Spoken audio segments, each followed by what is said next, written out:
We want to continue our talk about forest law. And what we want to do is a series of talks now about the different aspects of forest law. And the first aspect we want to talk about today is trees. Because trees, when you think of forest, you think of trees, right? So let's start there. The tree in forest law represents stability, represents longevity, solidity. It represents a strong foundation. And it also represents this continuance of life. Because the tree, lots of trees, not all trees, but lots of trees, they drop their leaves. And their leaves become what you call compost, right? Mulch.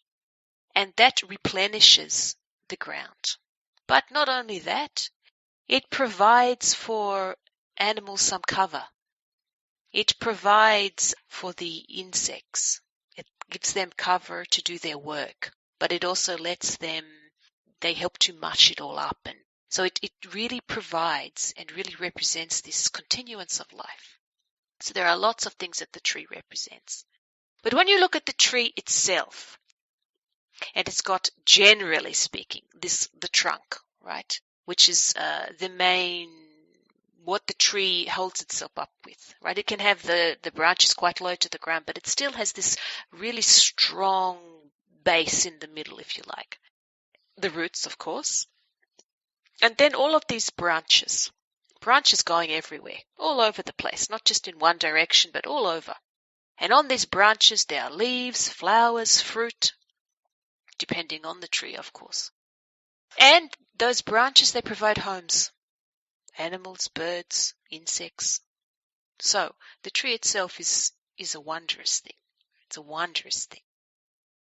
When you look at the tree in forest law, because we use it as a healing tool, forest law, when you look at the tree, it's very easy to put a human next to the tree and say, oh, there are similarities, right? Because the trunk, just like in the human, the trunk is the support.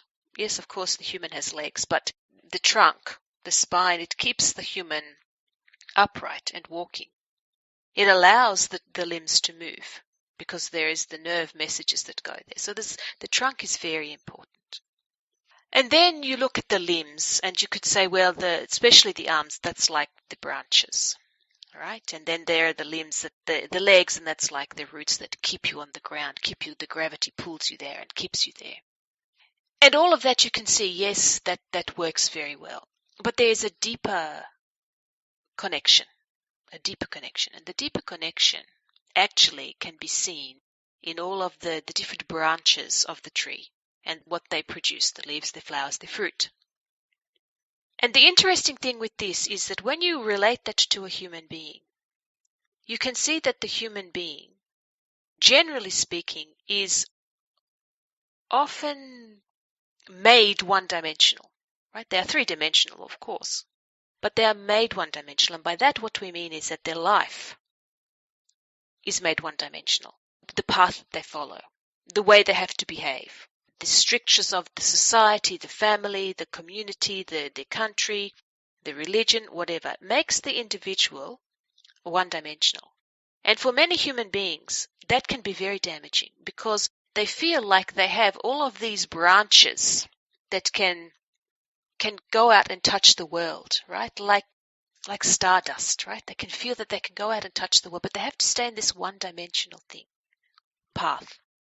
And that actually is what makes people sick, right? This one-dimensional path, it actually makes people sick because they have these feelings of more. There's more, their branches can go out more, there's different paths they can take, but they have to fit into here. So when we are looking to somebody to heal them, that's one of the things that we look at, right? We look at the path that they're taking, the one-dimensional path maybe that they're taking. And then we superimpose the tree onto them, right? And when we superimpose the tree, what do we see? Well, we see the trunk, right? And we see the roots.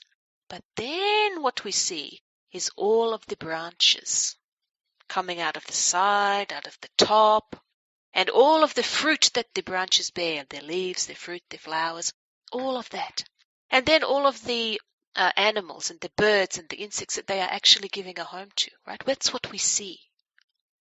And you can see when you are looking at the human like that, superimposing the tree on them, you can actually see aspects of the tree light up. Right? Now those aspects of the tree that light up might be the path that they would like to take. Might be the path that they're frightened to take. Might be the path that they think they should take, all of these things. But what it does, it actually opens up the possibilities of this particular individual.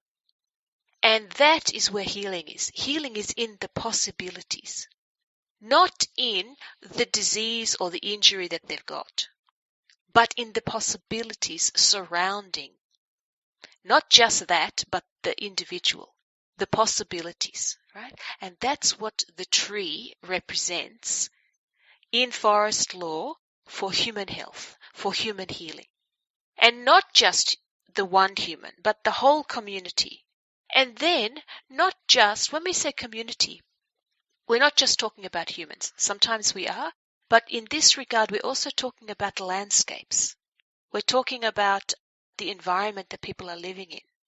That's also what we're talking about when we talk about this kind of the possibilities. It's not just for the individual, right? It can be, right? You can just place it for this individual, but it can also go further out to the wider community. So that's what the tree is for forest law. Blessings to you, our friends. We are the Ancestral Medicine Women, healing from the past for the present and the future.